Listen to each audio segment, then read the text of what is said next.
How about some kudos to ETSU head coach Randy Sanders? He's been embattled. He's lost an assistant to Baylor that looked like he was going to be this great assistant. And for that matter, he was suspended during spring practice. But he did something better than Jeremy Pruitt did. He didn't mess around when naming the starters on his depth chart. There wasn't well, maybe it's this guy, maybe it's that. So I got to give him some credit there. He's not doing a Nick Saban, so to speak. And for that matter, doing a Nick Saban is not necessarily, I think, what you want to do.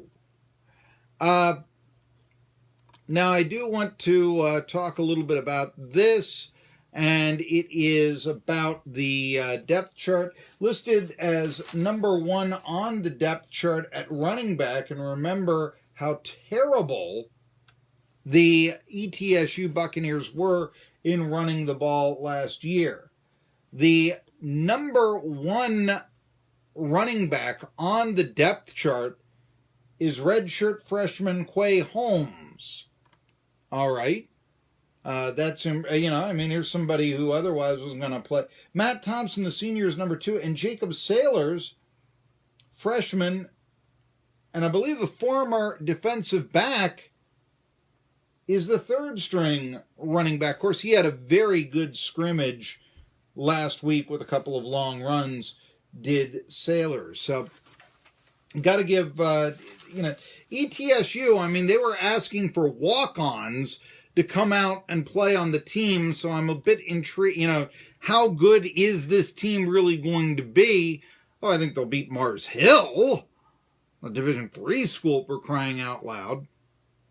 Then again, maybe we should look at this. Okay, Logan Marky is the quarterback. We had on Mark Narducci yesterday, and he told me that last year, Marky had a good game, 245 yards, against 11th ranked Notre Dame. Notre Dame was a tougher team last year than Tennessee with their freshman corners and the like are going to be this year, coming off a 4-8 season. So Marky performed well. Of course, he only put up 16 points. But with that kind of experience, could that be why Marky is the starting quarterback, at least at this point in the season, and not Austin Herrick, the only starter that the Buccaneers have ever known since their revival, or at least up to this point? That's the intriguing question to ask right now. Could that have been a factor? Marky does spread the field out a little bit more, goes a little bit longer, and maybe a bit more of a gunslinger.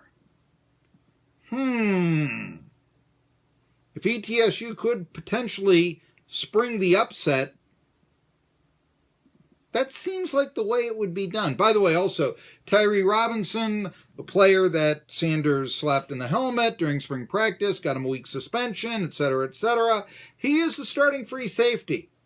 I don't want to say no hard feelings, but I'm kind of happy that, unlike maybe what went on at Arizona with Kevin Sumlin and his linebacker, that Robinson, the 7th best tackler on the Bucs last year, 7th leading tackler on the Bucs last year, can continue to be a starter in his sophomore year, especially when I talked to his high school coach, and he said, look, Tyree Robinson is a great kid.